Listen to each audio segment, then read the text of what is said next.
Hello and welcome back to the DCPU for one final episode. This is our season wrap-up. Most of this was actually recorded immediately after Aquaman because the plans were to do the Q&A at the end of the show in that episode. But it went on for so long and we had a lot more to say about Aquaman 2 than we both thought we did, that this really needed to be spun off into its own episode. So most of this was recorded last week, but some of this is being recorded now, so let's get into it. It's its own spin-off series. Q&As about each episode of the DCPU. And then the spin-off series of questions about the questions. I did have a thought after last week's recording, because we did the tier list. What if I sprung on Thomas the idea of doing a tier list of the DCPU episodes? I'd have to listen to them all again. And how much of a pain in the ass each one was to prep? That probably wouldn't be hard. Yeah, the one that made your computer explode. Flash. All right. Ezra Miller! So before we get into the stuff we recorded last week, we have two additional questions that we took in the meantime, since we delayed things to make it its own episode. Here's the first question. My question is, the P in DCPU, does that stand for podcast? Or is it more like PU, because the franchise is Stinky Doo-Doo Garbo? I look forward to a thorough response. Yeah, it's just a dumb pun. PU, as in stink lines. That was my intention. You could also think of it as podcast if you want, but I always intended for it to just be like a onomatopoeia or whatever. I'm pretty sure it just means, like, stinky, but I don't remember. I don't know if we ever outlined explicitly what it was when we settled on it.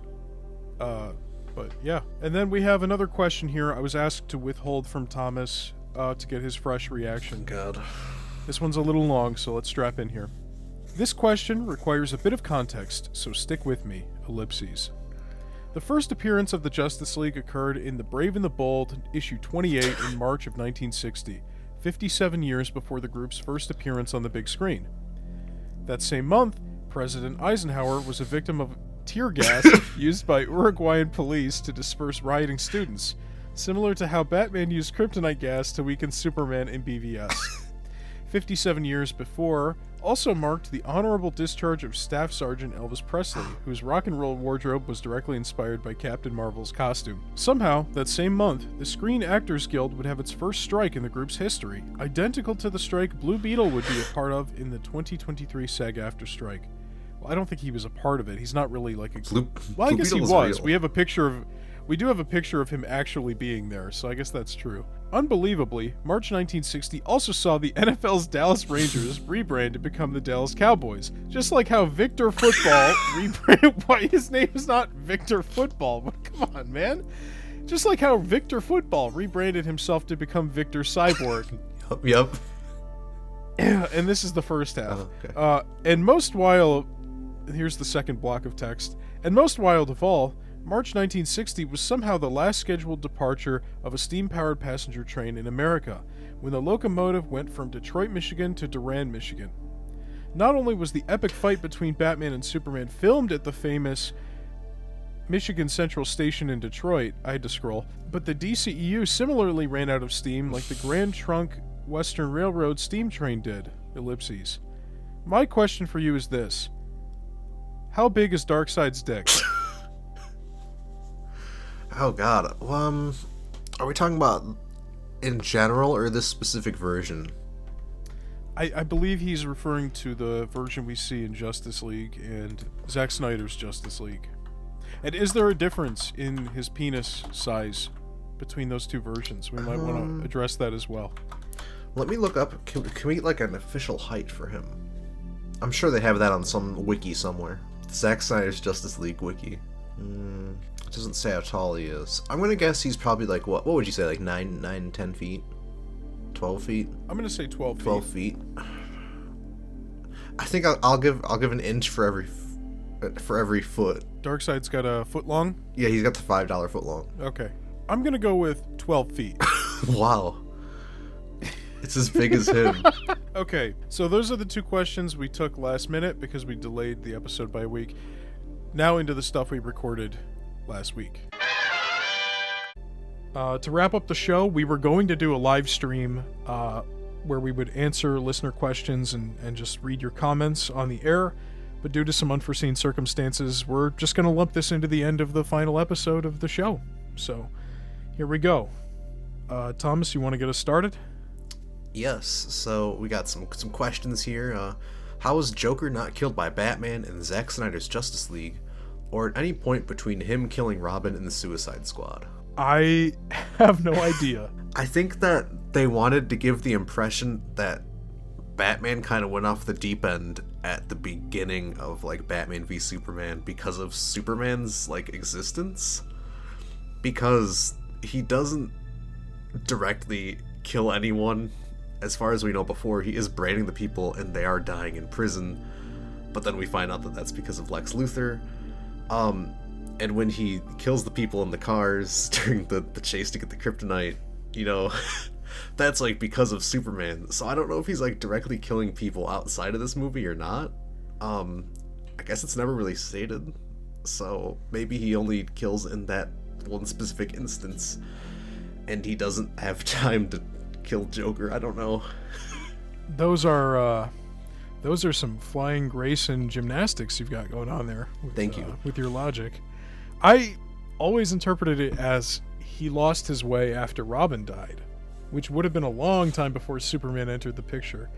So, going from what I thought it was, I don't know why he wouldn't have just killed Joker. It would make sense for him to, if this version of him. But, you know, I guess he just, you killed my partner, I'm just going to knock your teeth out and go on my way. And then in the post-apocalyptic future, you're going to be one of my closest companions. Yep. So that's that question. I hope that was enough of an answer for you. I'll read the next one. What were your favorite funny moments or blunders throughout the show?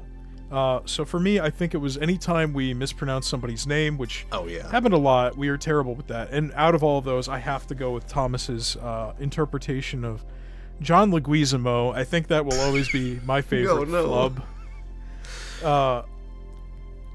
Probably any other time we've said something horrible that we had to cut out. I also like how we could never get the our transition right from going from the critical and audience reception to the box office.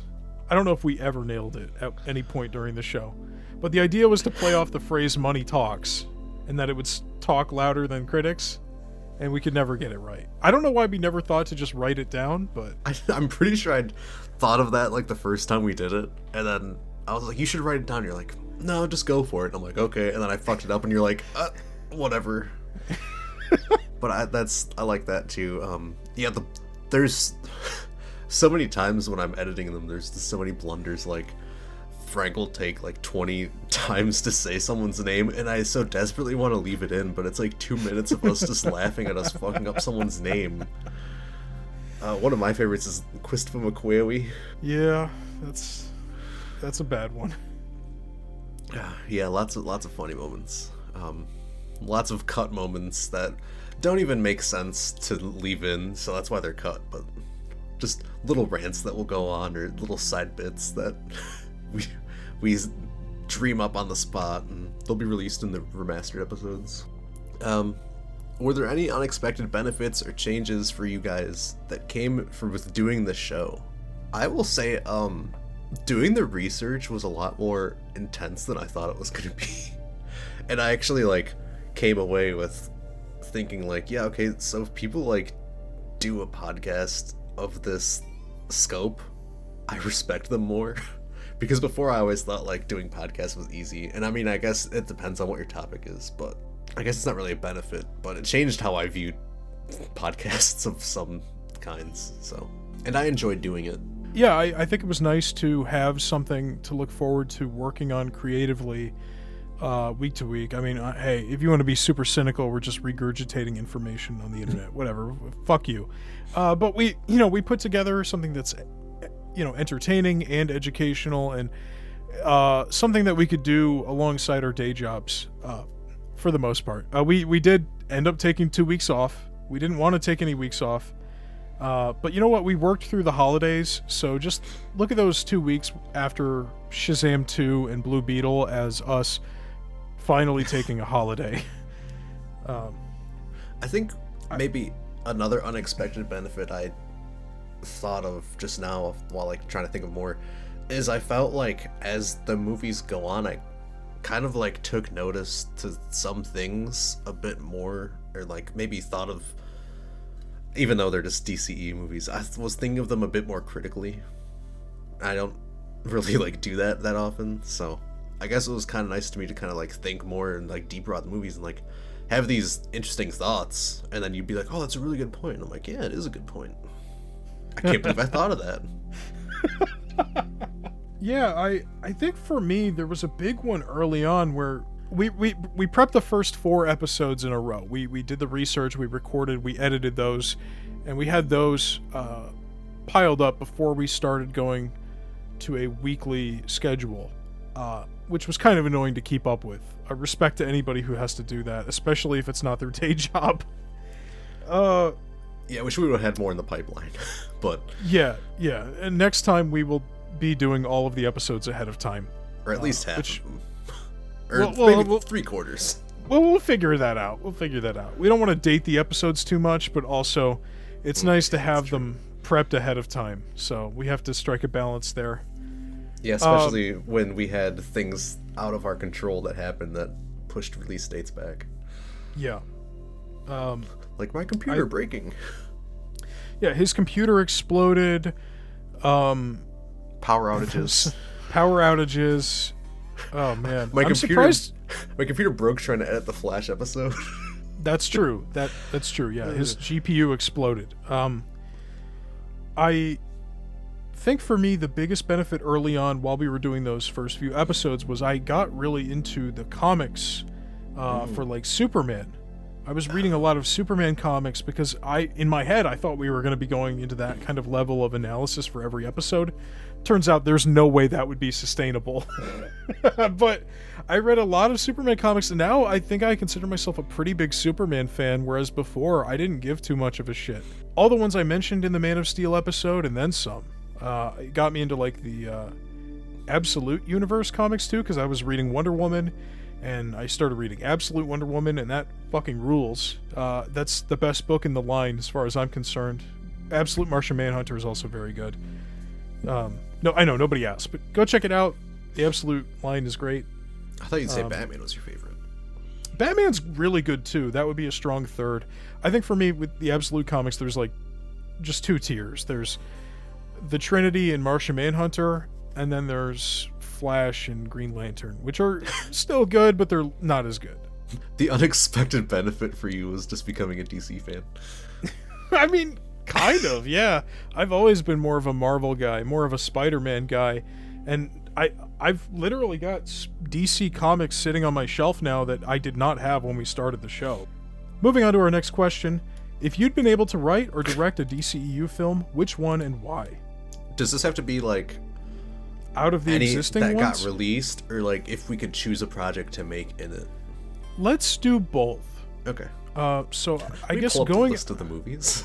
I think out of all the projects that they did end up making, the answer for me would be Man of Steel, because I think Wonder Woman, Aquaman, Shazam, Harley Quinn, we did end up getting a good Suicide Squad movie. A lot of these characters feel pretty good, like they nail it.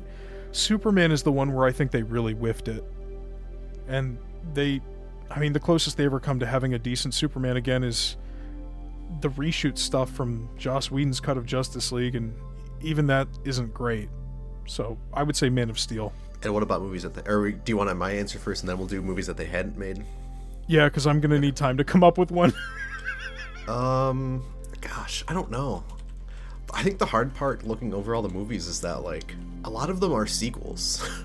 Okay, maybe only, like, 3 sequels, but, like, I don't know. I guess Suicide Squad is kind of a sequel. Maybe Black Adam. I feel like Black Adam, if done right, maybe could have been a bit better.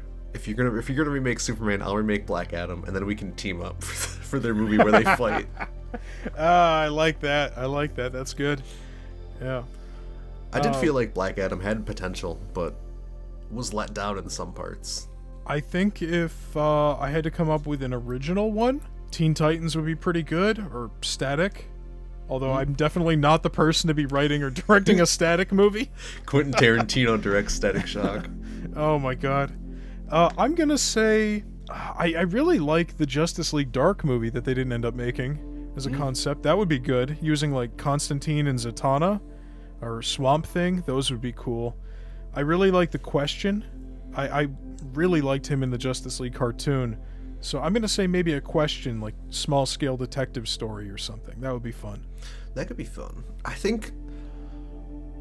I don't want to say the safe answer, but I think like a Batman solo movie would be really fun because, especially in this universe, he's so well established that you can kind of just make up whatever you can and you want for him because he's been around for 20 years. So you can be like, you can pretend that it was Jason Todd that died and not Dick Grayson. You could have a Nightwing. They didn't make Batgirl, so you could have a Batgirl. Like, you could do like a pseudo Bat family movie under the vessel of a Batman movie, and I think it could be kind of interesting. Yeah, no, I think that would be really cool. I mean, obviously, yeah, we never got a Batman solo film. I think everybody would want to write or direct a Batman film. I think I would just be too scared to do it. I do have an idea for a Batman story, but I don't think it would work with this version of the character since he's a murderer. Viewers, let me tell you, I'd make the shittiest Batman movie ever. I've always liked Robin as a character. I think that'd be a Tim Drake movie.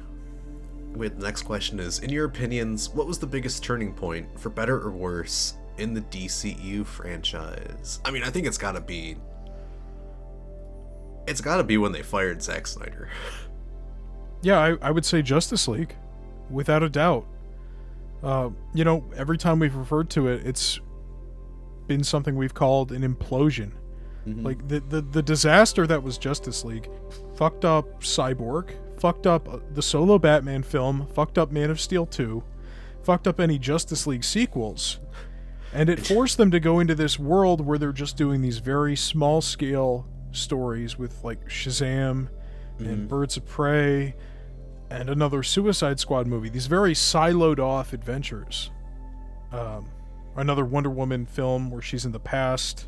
They were really scared to like reckon with the future for a while. Yeah, they didn't even want to go back to the Snyderverse shit. They just said, fuck it. Other than like the characters who show up from the first Suicide Squad in the second one, the only time we see Snyder characters, ignoring the Silhouette and Peacemaker, is in Black Adam. And then from there, they're not afraid to put a character here or there as a cameo, but... By that time, it's too late. Yeah. So the answer undoubtedly is Justice League.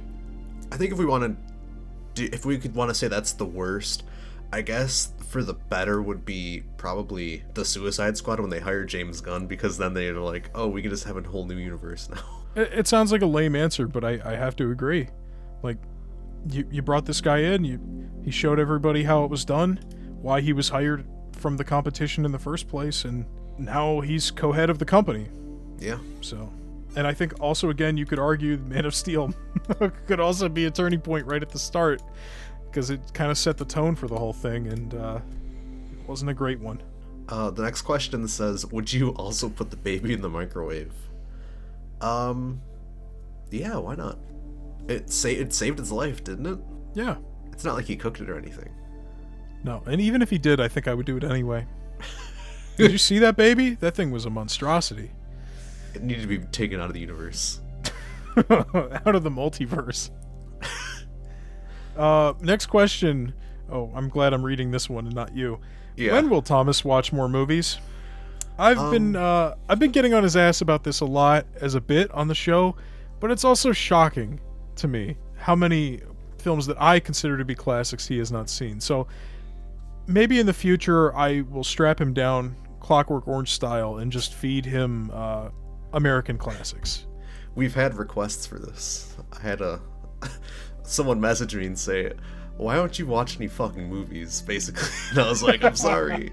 Like, somebody said, I thought Thomas was a movie guy, and I'm like, well, he's more of a DC guy. And then they were like, but he hadn't watched Superman, and I'm like, okay, he's more of a Batman guy. Who was it? That's okay. Tell me who it was. Everybody's got their own tastes, I'm sure there's plenty of films that you've seen and enjoyed that I haven't seen. So for me, it's hard because I have, like, I'm sure a lot of people get this, is when I'm in the mood for a movie, And we have all these streaming services now. And you go on there and you're looking through all these fucking movies, and by the time you're like, maybe I'll watch this one, it's like 1 a.m. And then the movie takes 2 hours, so then it won't be done till 3. And I'm like, at this point, I'll just watch nothing. And sometimes I have to be in a movie mood. I don't know. I totally get that. Sometimes it feels really hard to watch a movie, and I think being overwhelmed with choice is definitely like a new problem.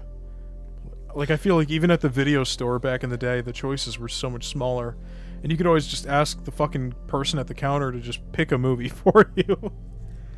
I also kind of go through phases where I'm like very movie oriented. Like, I think last year I had like a streak where I watched like all the Alien movies, and I watched like some Predator movie, some of the Predator movies, and like Terminator and stuff, and I was just like very focused on like watching all those for some reason.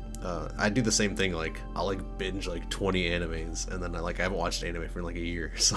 Yeah, I mean, that's another part of it, is like, if you're somebody who watches a lot of TV, that's way more of a time investment than movies. Same with video games.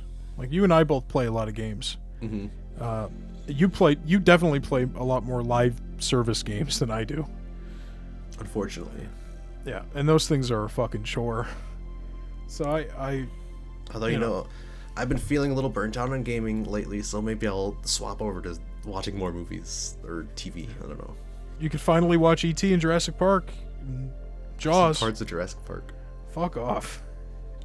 I've seen parts of Jaws. That's like the number one answer for people who haven't seen a movie. I've seen parts of it.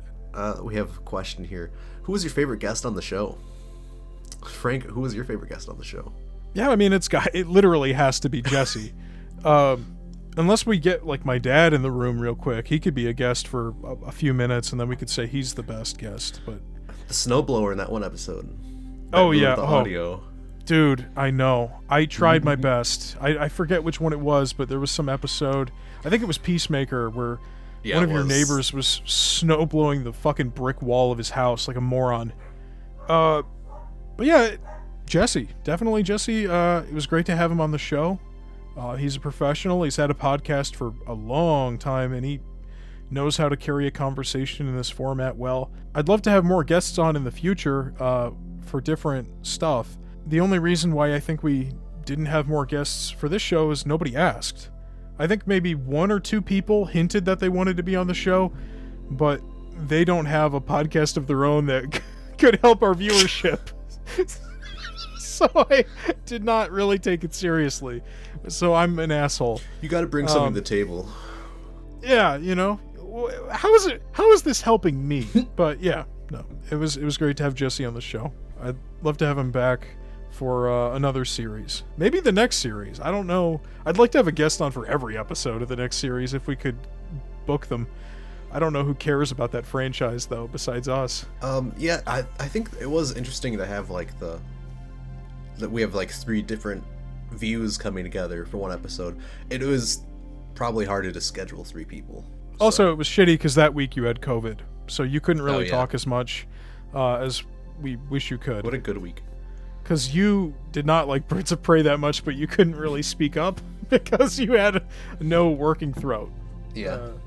It's terrible. And Jesse and I were just kind of saying, like, yeah, it's a great movie. I'm glad we've solved this matter, and moving on. I didn't think it was horrible. It just wasn't my favorite. Yeah. We have another question here. How do you keep the romantic tension between the two of you at bay? Discord. So, through the computer. If this was in person, like we had originally planned for the live stream, it's possible I might have been suspended from Twitch.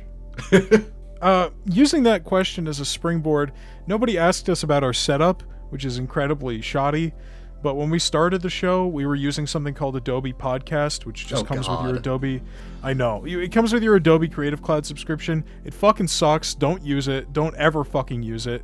There's like a 60% chance it'll just crash and lose your entire recording because it's done through the browser and not stored locally. It's fucking stupid. Don't use it. It almost killed the show. Yeah, we had to record Batman v Superman twice, if anyone remembers that, and I sounded like I was fucking dead for the first half of that second recording because I was just completely defeated. The whole time we were recording this, I don't know if I told Thomas, but the whole time we were recording the second one, I was like, I kind of just don't want to do the show anymore. Like, it really just wiped out my energy. It fucking sucked. Fuck you, Adobe. I'm glad I canceled my fucking subscription a few months ago. I do think that the second version came out good, but I do remember while recording, I was like, this is going really well. Like, we're having some really good thoughts. And it kind of sucks because coming up with that on the spot feels more magical. And then, kind of re-remembering it and trying to remember everything you said in the first one, just repeat it in the second one kind of sucked. Yeah. I couldn't agree more, but I do think you came out sounding pretty great. I just re-listened to the first couple episodes. I'm gonna binge all of them when they're done. One viewer just told me that they did that, and I tried to do it while I was at work, and I just couldn't do it. I got to the beginning of the Wonder Woman episode, and I had to shut it off, but I thought in the BVS one you sounded pretty good. I sounded like I was literally dead. But anyway, yeah, now we go on a Discord call, we both use Audacity, and we literally just do a countdown and clap sync, and it works surprisingly well. It actually works better than the syncing on Adobe Podcast did. And I have OBS running in the background to record both of us, just in case Audacity fails for somebody. It's a shitty, very sloppy process, but it beats having to pay for something like StreamYard, I guess. So yeah. It's worked for us. This is an amateur production. Maybe we'll switch to something else in the future, but I'm already eating $20 a month for Transistor FM. So. Yeah, we're not making money off of it. Yeah. Send us money. Next question. What do you think of the DCU so far? I'm enjoying it. I am too. We've talked about the Superman film from last year a lot over the course of the show, and I think we're both fans of it. I don't think it's perfect, but I liked it a lot. Creature Commandos was good. Peacemaker Season 2 was great. I think Supergirl looks okay. It looks very brown. Since we started... What do you mean by that, Frank? No. Stop that. What I mean is, I read, after starting this show, again, got into DC Comics, I read Supergirl Woman of Tomorrow. And that is one of the most gorgeous books I've ever seen in terms of, its illustration, its inking and coloring and stuff. And the trailer doesn't look anything like that. People compare it to Guardians of the Galaxy. I think it looks a lot more... I don't know, we'll see. I'm gonna go watch it. And I'm excited to see Jason Momoa as Lobo. I think that's great. Good for him. It's a little hard to say, I think, how we feel so far, because there hasn't been that much that's come out, especially because I think, as you said before, it's all been James Gunn stuff. So I think Supergirl is really going to be... Supergirl and Clayface and Lanterns, I guess, are really going to be kind of a test. So this is actually kind of a big test for the DCU. Yeah, that's true. This is going to be licking your finger and sticking it to the wind, you know? What direction? No, not up your ass. You know what I'm trying to say? This is like a litmus test for how the rest of it's going to go. Yes. I couldn't agree more. This is the year that's going to matter the most. We haven't seen anything from Clayface yet, except some paparazzi shots behind the scenes, which, hey, Mike Flanagan, pretty good, right? So I'm excited. I don't know shit about the actor playing Clayface. I don't know anything about the director.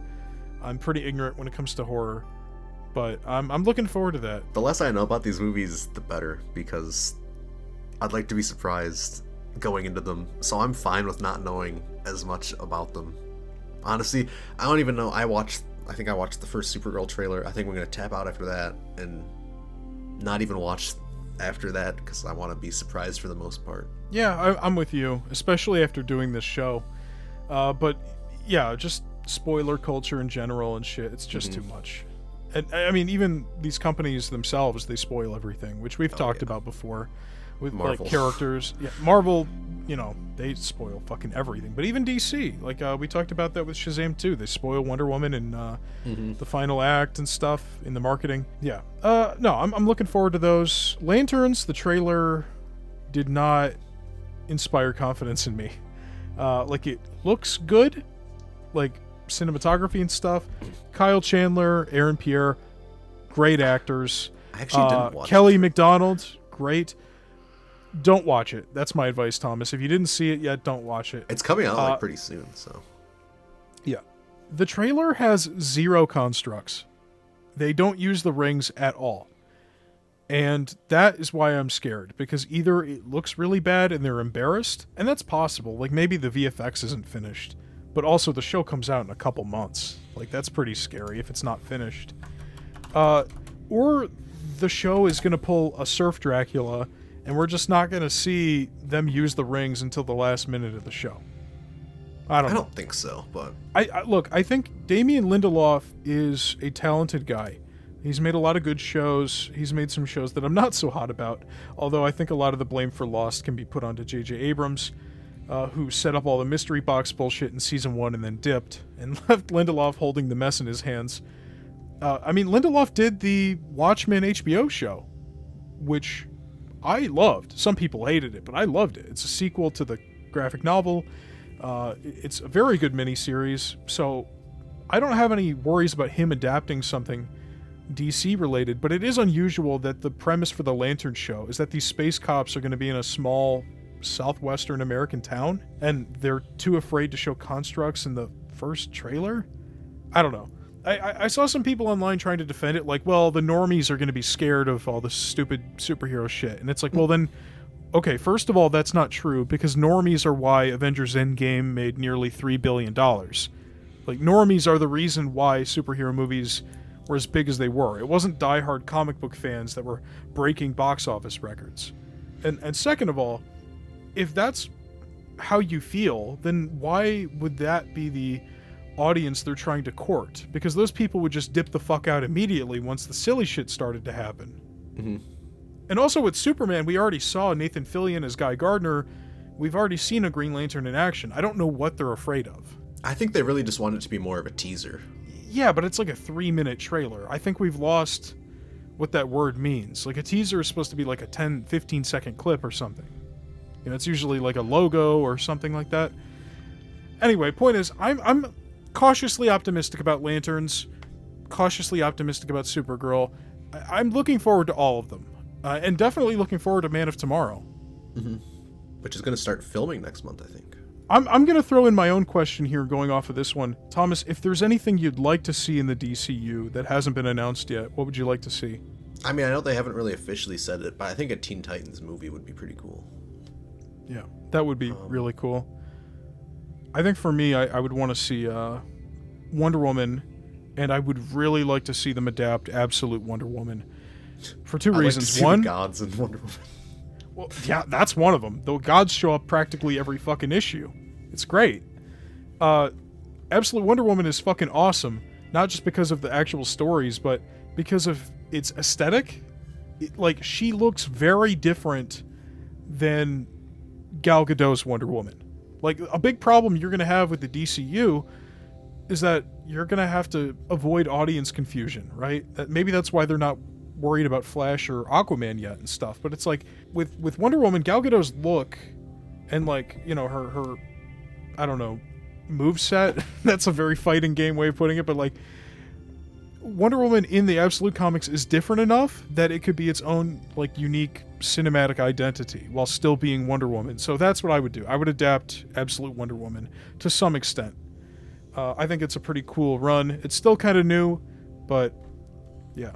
I think, kind of going off of that, I really want this version of Batman to be comic booky and not, like, grounded, because literally everything since, like, the 2000s Batmans have been this grounded take on Batman, and I'm very over it because I just want him to see him do crazy shit and, like, actually, I don't know, like, fight like a giant Bane or something, not just some guy with a mask on. No, I agree. Everything since Batman Begins has been, to some degree, very grounded, and it's like, that was fun the first time, but, you know, it would be nice to see something more fantastical. I want a Batman who will have a giant dinosaur in his Batcave and a giant penny. That's my litmus test. If you have a giant penny and your Batman is standing next to the giant penny and it feels natural, then I think you've passed the test.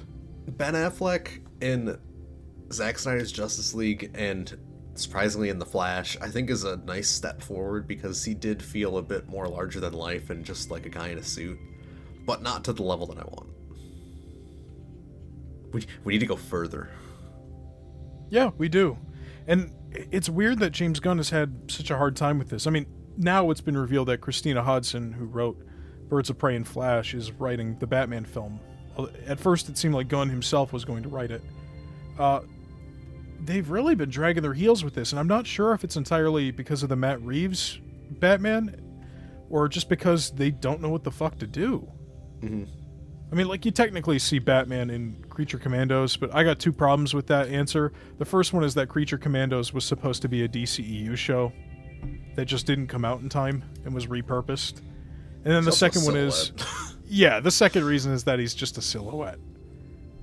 So, I don't know. We'll see. Yeah. It'd be really crazy if they somehow were able to conceal a Batman cameo in Clayface and didn't spoil it.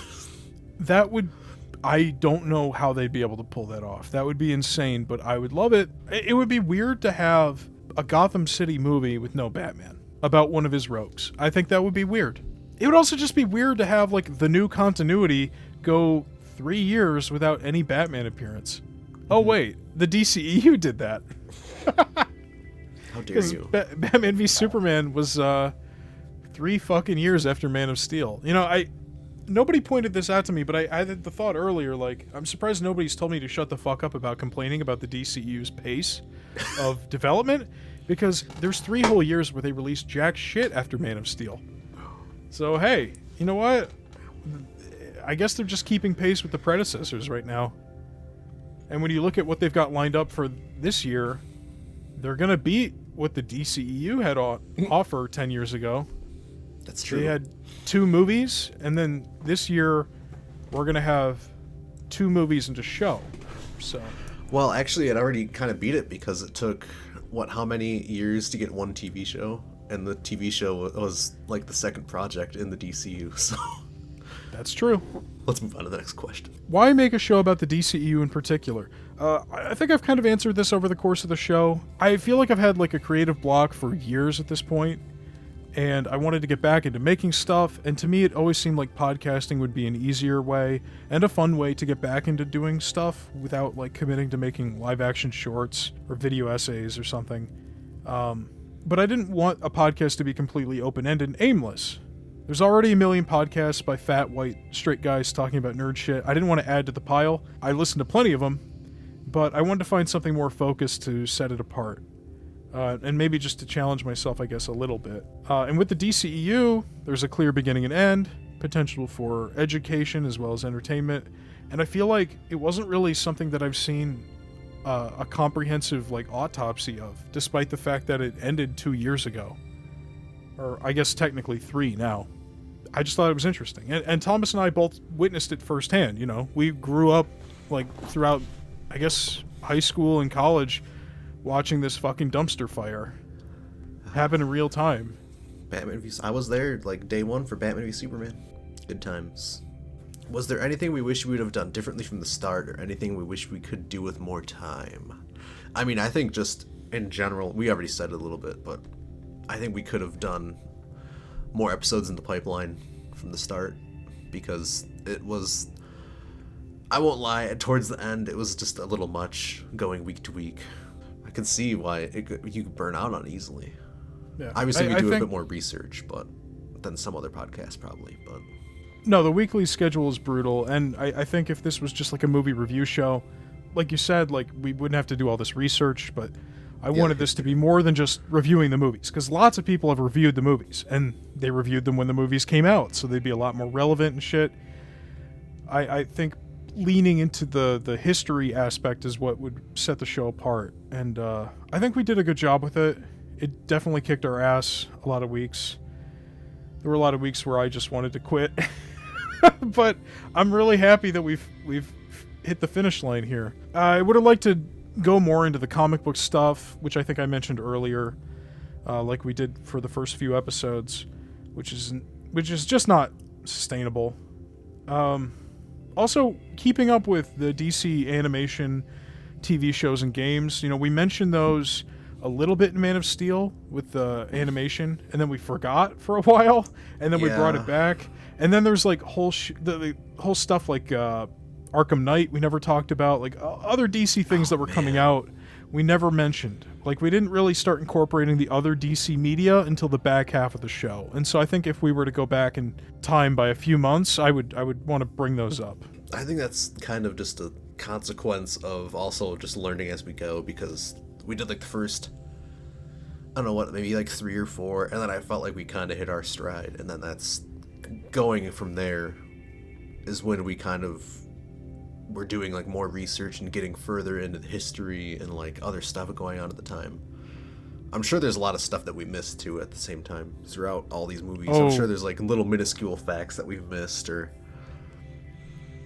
Oh yeah. And I don't think there's any plans for us to George Lucas this shit, but we're gonna CGI it. CGI a podcast. We'll have AI generate a visual element to the audio waveforms. Grok. Make this podcast visual. Yeah, he'll generate both of us as CGI creatures. Not people.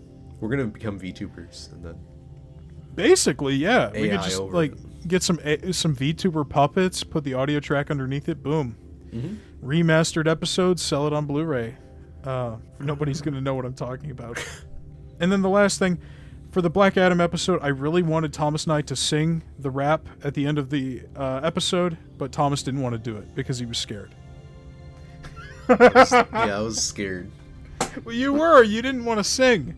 You didn't want to sing The Rock's rap with me, and I didn't want to do it by myself. Well, I was also starving and the food was getting cold. Because it was like 7 at night. That's true. And then Thomas used a clip of the song because he felt bad. And then we got a copyright strike on the YouTube version of the episode. So it all worked out.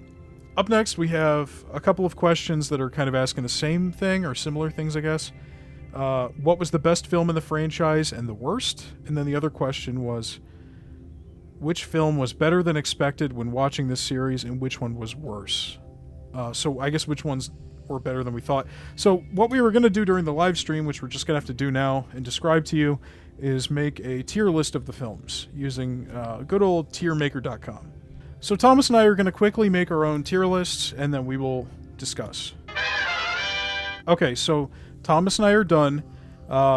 Just, disclaimer, this is vibes-based in the moment. It's not set in stone. Everyone go make your own tier list. Post them in the comments.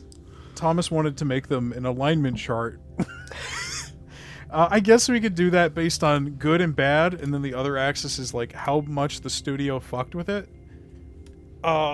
Which might teach us some lessons, might not.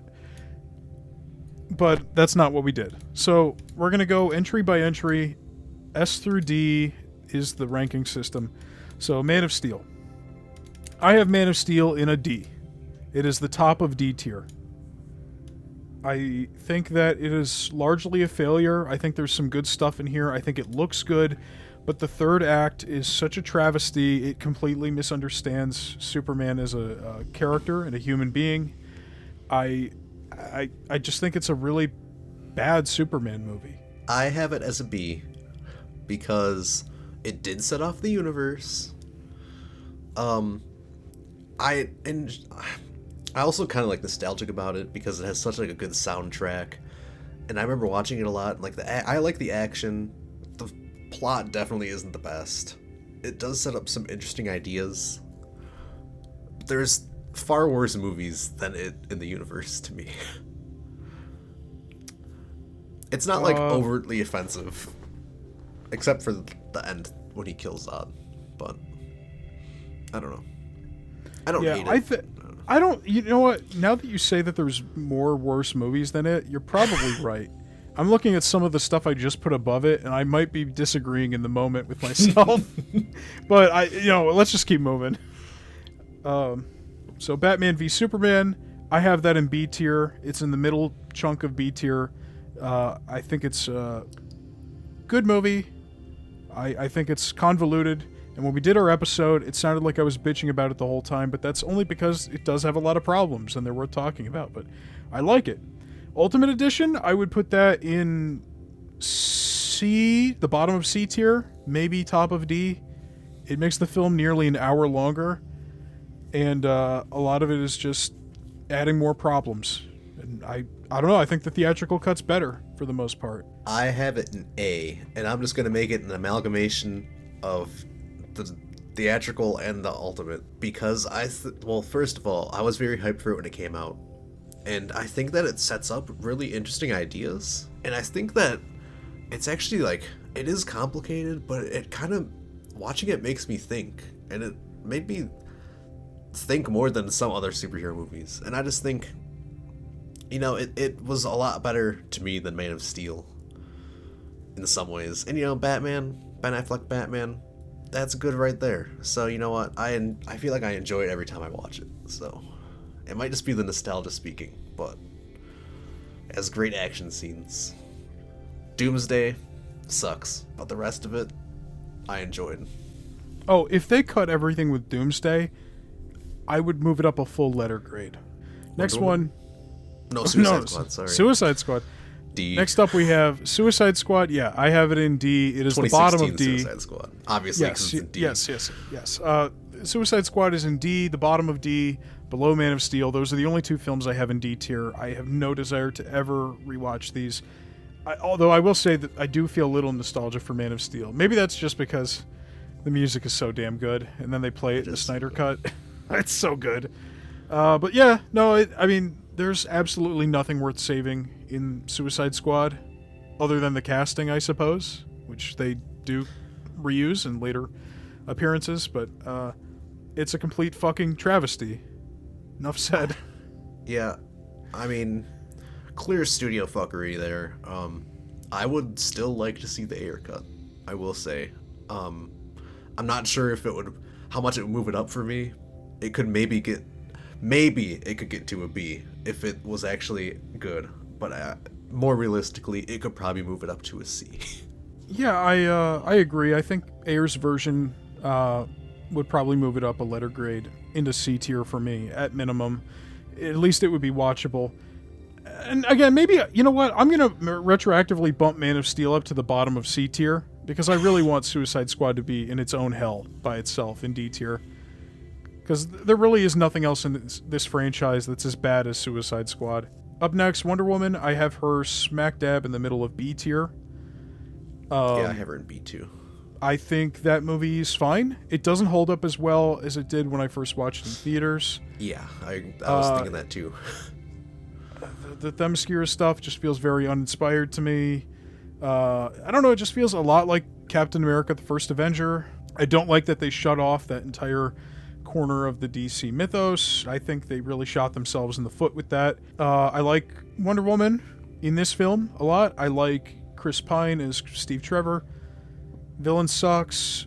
Third act sucks. But it's not bad. Honestly, I was kind of debating putting it in C tier, but kind of like Man of Steel, I was like, it's not like overtly offensive enough to put it that low. It's like middle of the pack. It has its redeeming parts and it has its failures, but it's not horrible. I put Justice League in the middle of C tier. I think it is like the blandest movie ever. I think it's fine. It's completely inoffensive, except when it is, because Joss Whedon is a pervert. And the CG sucks. The reshoots suck.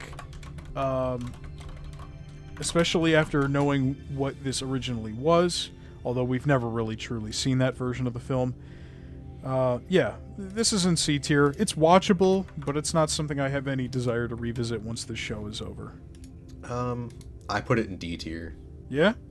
I mean, I don't blame you. It certainly deserves a spot there. I just think it is watchable, whereas Suicide Squad is completely unwatchable.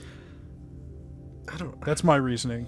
There's nothing that I get out of that movie, at least the theatrical cut, to where I'm like, I didn't even have like an emotional reaction watching it when we had to watch it for the podcast. I was like, okay, yeah, this is a movie. You know what? You just sold it for me. Okay, it's going to the top of D tier. Yes. Justice League and Suicide Squad are D tier for me. Power bottoms. All right. I will say it does have the really sick poster, though. Yeah, the it's a Alex great Ross poster. The Bohemian Rhapsody album cover. What's next? Aquaman? I believe the next one is Aquaman. I have that near the top of A tier. I love it. I think it's a great adventure story. Very creative, very colorful. If more of the DC projects before this were like this, from the start, I'd be a much bigger fan of the franchise, I think. I'm having trouble because it's one where I could see it being an A. I do have it in B. I think that's fine too. I think, there are some ways in which it's uninspired, just like Wonder Woman, where I think a B is totally fair, but I think for me it's just so wildly different from any superhero movie in terms of its like setting and its creativity in that regard that it really elevates it for me. Yeah, I could see it going in either or. Just for me, I think that there could have been stronger story beats for me. I didn't have as much. It was a treat for the eyes, and there was very interesting camera work, but to me, I feel like I didn't have that strong of an emotional reaction to it. So it's gonna stay in B for me. Yeah. All right. Fair enough. Up Shazam. next, we have Shazam. That's top of A for me. I have that in A too. Yeah, I think Shazam is great. It's a great Christmas movie. It's a great superhero movie. It's got like a unique premise. It's got characters that I really found enjoyable. Whereas a lot of this franchise, I couldn't give two shits about the characters. Third act falls apart a little bit. Yeah. But that's superheroes Maybe the for villain's you. a little weak. Yeah, and they'll only get weaker in the sequel. Yeah, I just think it's pretty solid. And also, you don't really need to watch other. This could just totally be watched on its own. And yeah. I think the premise is different enough that if you're somebody who's watched a shitload of superhero films, it would still stand out. Birds of Prey. Birds of Prey I have in bottom of A. Maybe that's a little high. Maybe it belongs in the top of B. I think it's very well defined. Like, it has a lot of personality. It does a lot of its own world building and stuff. On like the street level, I like the characters. I like the fight scenes and how colorful it is. And, it's a big step up from Suicide Squad for Harley Quinn and just, the street level DC crime shit. Really liked it. I think it could have been better, maybe if the team got together a bit earlier, but I had a good time with it. See, I have it in C, but then looking at some of the other movies I have in C, I'm like, maybe it should be in B. Yeah, I would also, I think B is perfectly acceptable too for this. But yeah, I'm also looking at what I have in C, and there's no way I could justify putting it amongst those things. Cause it wasn't my favorite, and probably the thing I disliked most was that like they had the Cassandra Cain character, and then like just really the other members of the Birds of Prey didn't feel like that comic accurate. I mean, it's a good movie and I did enjoy it, but there's definitely parts where I thought it could use some improvement. But yeah, it doesn't deserve to be in C tier. Yeah. Wonder Woman 1984. I have that above the first Wonder Woman, in the middle of B tier. I know I'm very alone in this, and that's okay with me. I just think that the villain is really cool. I think the location and the way they work the themes and the plot together with what's going on in the real world is pretty clever. Godot's fine. Steve Trevor's still great. And yeah, Pedro Pascal absolutely steals the show. So I really like it. I know I'm going to get some shit for that. But this is another one where I have it in C, but then I do remember I did like it this time around more. So it could, to me, it could be like a B minus maybe, because it was way too long. But the villain was interesting, and it brought up some interesting points, but then it also had some failures in the story itself. So I'm gonna put it in B. I think I'm gonna put it in B. All right, up next, the Snyder Cut. I have it at the top of B. I have it above Wonder Woman 1984. Both Wonder Womans and BVS in B tier. And that's my entire B tier. I think it's great. I think it's, when you look at it for what it is, a TV miniseries, not a 4-hour movie, because we've had the discussion already, but this was not the Snyder Cut. This is something that was Frankenstein together with extra money and extra time when he knew he could go all out. All that being said, I like what we got. At 4 hours, it's way too fucking long, but if you pause it and take breaks, like the chapter slides would infer you do, maybe if you're weak, it's weak will. Yeah, some of us watch it all at once. Exactly. I like it. It's fucking night and day with the original Justice League, but the length really stops it from being an A tier for me. And I still think it could have like a stronger villain, and like I don't know, I don't know. There's still some parts of like the team chemistry and stuff that could probably be better, but as it stands now, I like it.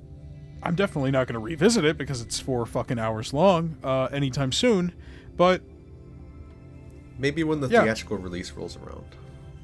Any day now. Did you see the picture that he posted of Jon Stewart in his driveway? Yeah. Yeah. Crazy how, ever since we recorded that episode, he's still posting shit to inflame awful discourse on Instagram. That was, what, like 3 months ago? I do have it in A. I have Zack Snyder's Justice League in A. Honestly, I think part of it is just because seeing how extremely bad the Joss Whedon version was and seeing how much better his version was just elevates it even more, in my opinion, because I've seen how bad it could be. And this one was like, it's not the best, but it's so much better that I'm just like, wow. And like, every character mattered. It felt like each character had their own little, like, sort of story throughout. Just, yeah, I like it. Yeah, I think if this was like the 3-hour version that he originally showed to those executives at his house, could be A for me. But I just think 4 hours with what's actually in here is a little inexcusable. Again, if you're treating it like a movie. Yeah. Definitely. If there was like in-betweens, I think this would probably be like an A-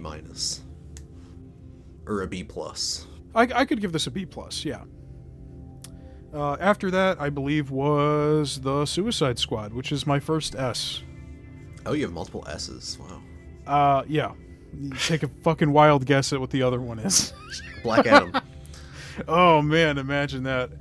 No, I just think it nails it. Like, it really feels like a comic book pulled straight from the page. I think the action works. I think the comedy works. I think it's nice to look at. The casting is really just great across the board.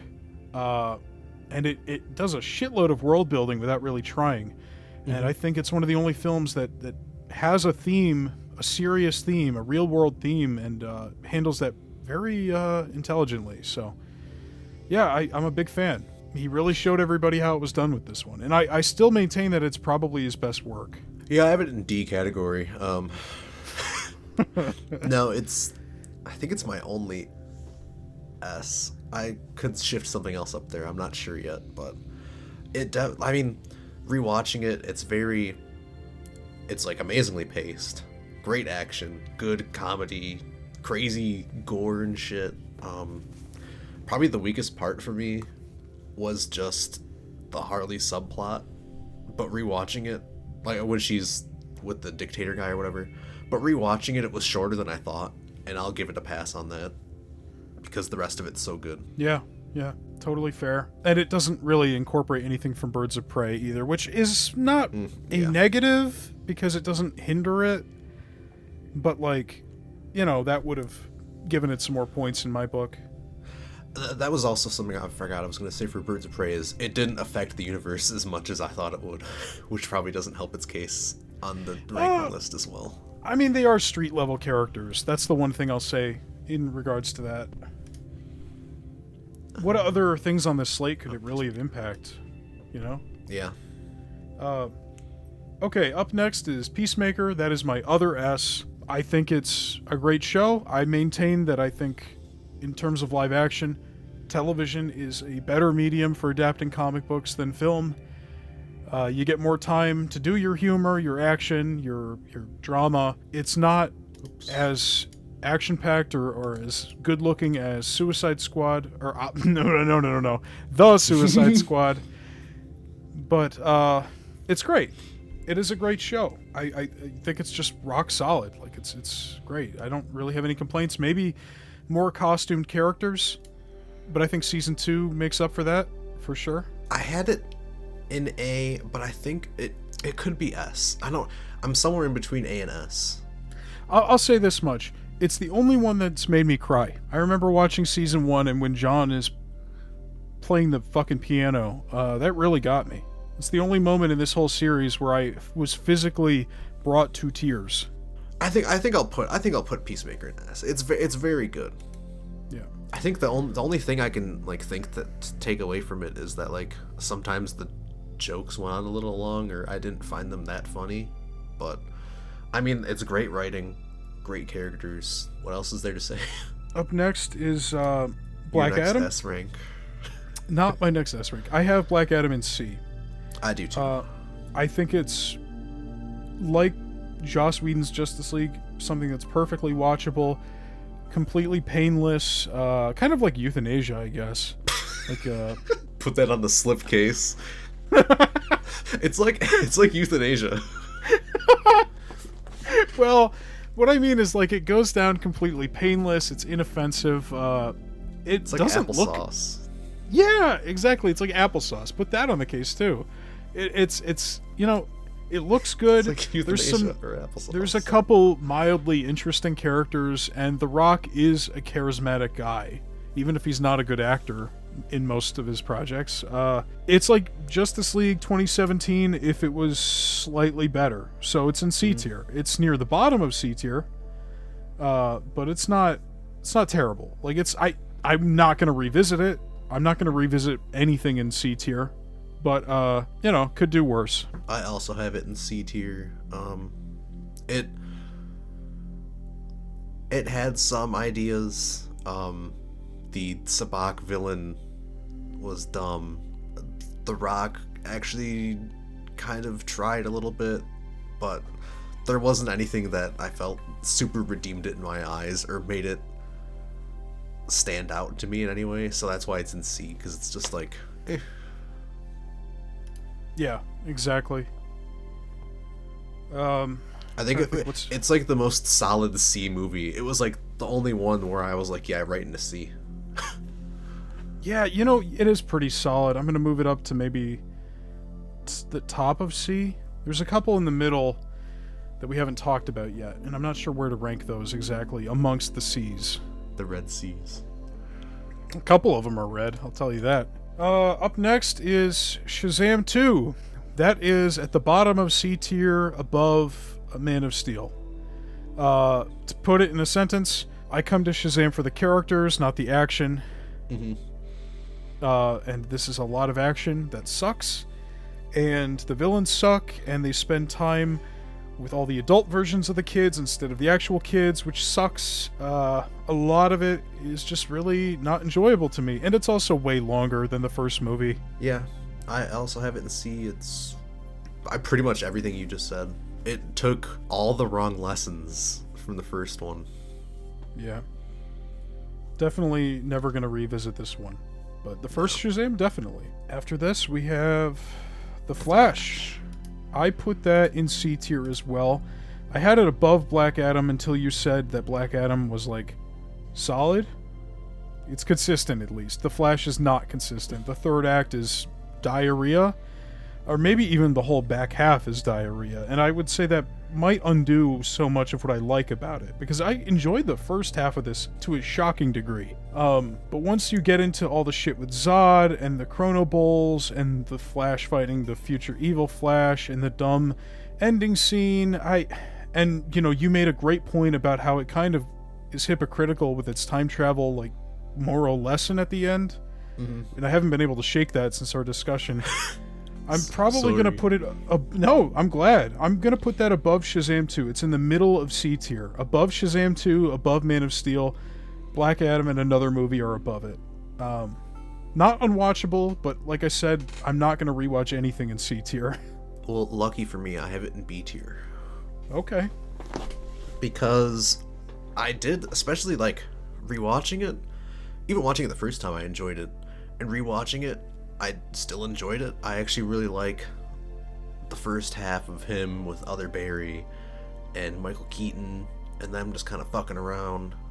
Yeah, the third act does drag down with the badly acted Supergirl and the rehash of Man of Steel, but I did find the emotional climax of the film with him seeing his mom again and getting to talk to her as an adult was very touching. Yeah, I do like that scene. I would say I take issue with you saying rehash, because if it was a rehash, Michael Shannon would still have that energy he had 10 years ago. And he just doesn't. It's a different universe, so. Sure. Okay. Yeah, so that's where it is for me. But I respect your opinion. I do think there's a lot to love in the first, like, 2/3 of this. It's a B for Baby in a Microwave. There you go. And then we have Blue Beetle. I have that in C tier, above Flash and below Black Adam. I think Blue Beetle is consistent like Black Adam.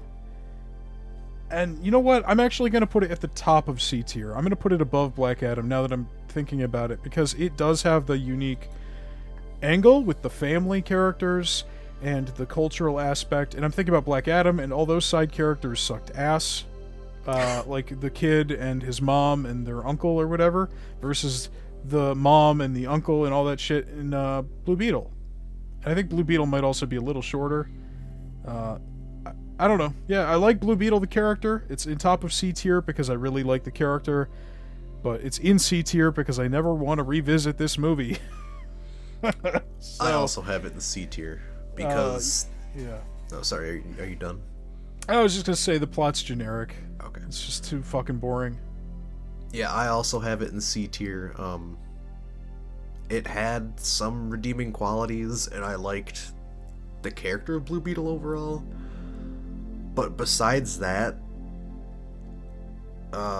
nothing really stood out to me about it. And it didn't leave a lasting impact in my brain. Especially because I would thought that that was the only one I had seen for the first time out of all these movies.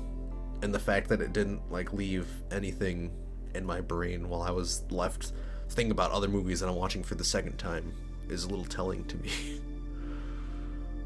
I'd still like to see him in the future if they bring him back in the DCU, but... Yeah, I love his family, I love him, it's just the story that drags it down. If the story was better, this could go all the way up to A for me. It's just that it feels so uninspired, but I am eagerly awaiting this character's return in the new continuity. Please, let's make this happen a little quicker, huh? And then I guess, finally, Aquaman and the Lost Kingdom. See, this is our biggest disagreement, I think. I've got it in don't A. Tell me it's an A. God damn it. I've got it in A, next to Aquaman, below Birds of Prey. It could be recency bias. I'm very susceptible to that. I'm the first to admit it. But I love the dynamic between Aquaman and Orm. I think Yahya Abdul-Mateen as Black Manta is fucking entertaining as hell. I think it's colorful. I think they go to a lot of cool locations and there's cool shit that happens. It's got good jokes. I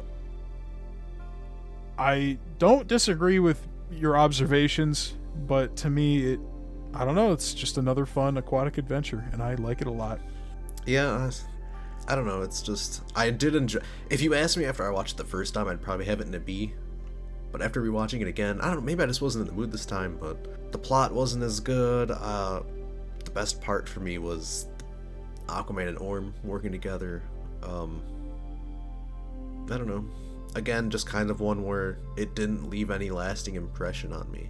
And I definitely prefer the first movie over this one. That's totally fair. I mean, maybe upon rewatch, I'd drop this down to a B or C.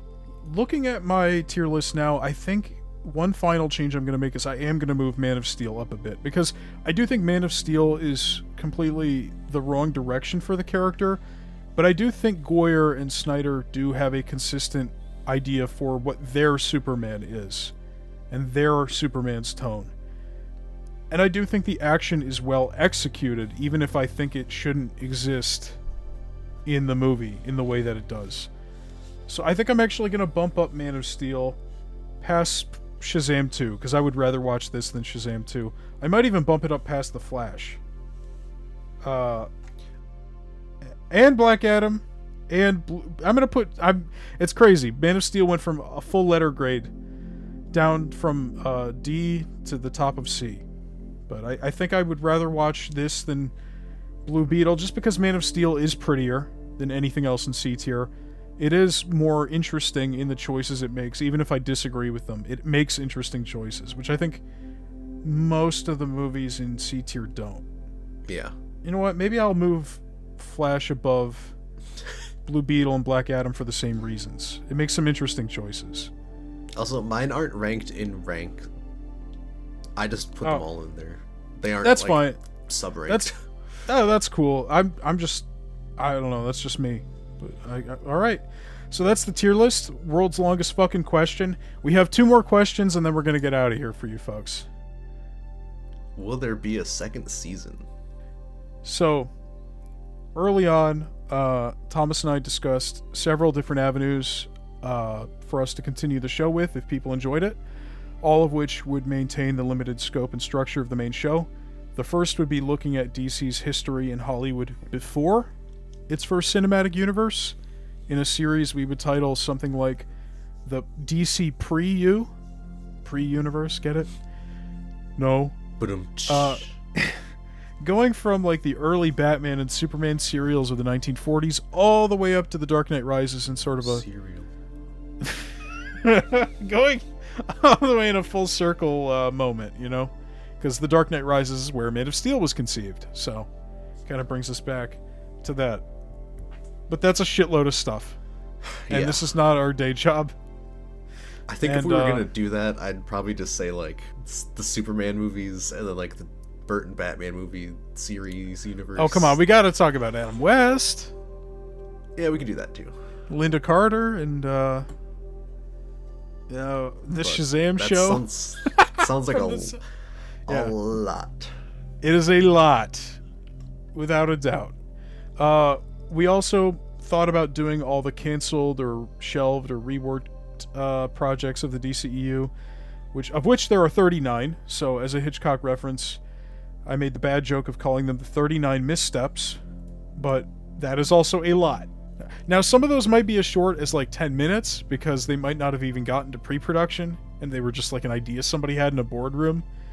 But, you know, despite the episode lengths varying, it's 39 episodes.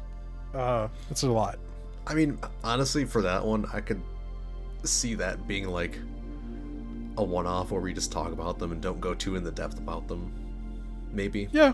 Yeah, because I'm sure most of them probably don't even have enough material to do a full research dive into. Yeah. Honestly, probably the biggest one is Batgirl. Yeah. Batgirl, I don't know if Justice League Dark really got off the ground. Maybe it did, maybe it didn't. I think the other big one would probably be Affleck's Batman film, which morphed into Matt Reeves' The Batman.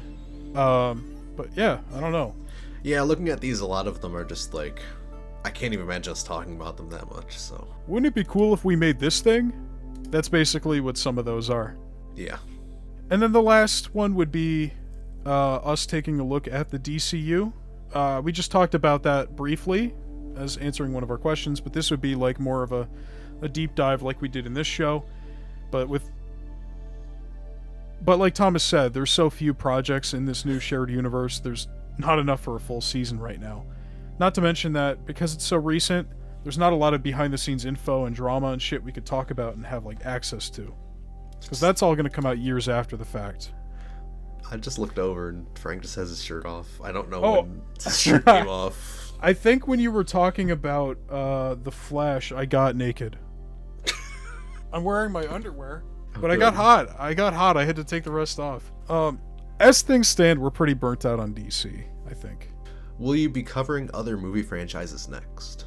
I know we did kind of talk about this too, just as ideas going forward. Like I had mentioned maybe like the Alien movies or something. Yeah, that would be cool. Yeah, Thomas and I have talked about a bunch of different movie franchises or like other things to talk about. I was struggling for weeks to find like a good theme or franchise to do like another kind of show like this about. But about a month ago, the answer kind of hit me like a freight train. It was so obvious. Like when you're looking for a spiritual successor to our show, about another major Hollywood studio butchering a shared universe based on a legacy IP, there's no better choice than Star Wars. Now, I know what some of you are probably thinking, but Frank, how could you cover a franchise that's been going for nearly 50 years? One that will likely never end. And you know what? I had those same questions. And that's exactly why I immediately dismissed Star Wars when I was thinking about sequel shows to the DCPU.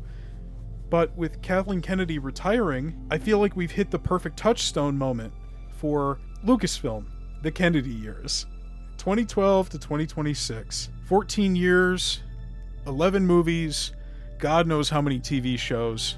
But I think doing Star Wars would be really interesting because it's an even bigger franchise than DC, and Disney has fucked it up. I think we can all agree at this point. They fucked it up. And not all of the blame is on Kathleen Kennedy, but she is the president of Lucasfilm. Or, not for much longer, but Rip. Ever since they bought Disney, it's been under her jurisdiction. There's a lot of other people to blame, like Bob Iger and J.J. Abrams, and God knows who else. And, there's a lot of people who shit on Kennedy and Star Wars because she's a woman and because it's gone woke, and, that might be another reason why we don't want to do it, because we don't want to be associated with those people. See, you say that, but we just did a whole series on the Snyderverse, so... That's so true. Oh, fuck, you're right. Well, anyway, the point is, the timing just isn't right. Because if she's retiring this year, there's going to be projects under her leadership releasing this year. Like that Ryan Gosling X-Wing movie, Mandalorian Grogu. Grogu. What about Grogu? And who knows how many projects in the future after this year that she's had her fingers on. So, I don't know. It seems too early. Not to mention, once again, who knows how much behind-the-scenes drama and information is going to come out just a couple years after her departure. So, while that's like the next mega project I'd like to cover with the show, I think it'd be good to put it on ice as an idea for at least a year. And then maybe we'll do it. But it'll be pretty ambitious. We'll probably need some more help. Probably more researchers, a dedicated editor maybe, because that's 12 years, which is longer than the DCEU. It's almost as many... Actually, that's 14 years. I mean, that's 14 years, which is longer than the DCEU. Nearly as many movies, a bunch of TV shows, a theme park. Video games. There's video games. And it's not to say that all of it needs to be discussed, but a lot of it should be discussed. Because they did, wipe the EU, which affected not just the movies, but the books, the comics, the games, everything. How many projects got canceled? There's a lot of shit to talk about with Star Wars, but that is for whenever we get to that show. So yeah, too long, didn't listen. Maybe Star Wars, maybe other shorter ones. Alien, Terminator would be good with all those shitty movies. That would be good, and we get to talk about the Universal ride. So what about now? Well, comic books aren't the only source of pop culture that Hollywood has mined for adaptations over the years. In our current cinematic landscape, it's pretty clear that video games are the next big thing for Hollywood, and this billion-dollar film franchise was once the highest-grossing film series based on a video game ever. Hell, it was even the highest-grossing horror franchise ever. And today it maintains the record for most live-action film adaptations of a video game, and is still the highest-grossing franchise of all time when it comes to Hollywood's favorite monster, zombies. That's right, later this spring we'll be covering Resident Evil. Thanks for watching, everybody. Take care. Bye. And if you want updates on the show, stay subscribed to the feed. We're probably going to rebrand this one on Spotify and stuff as Frank Podcast, so you don't have to follow a shitload of different shows by the time we get to Star Wars. And subscribe on YouTube, notifications and all that. And we're on Instagram under @FrankBroadcasts. Send us money. Yeah, it'd be cool to make money. You can also find me on YouTube at Pat McGroin. That's PATM'2 Groyn. Bye bye, everybody. Goodbye.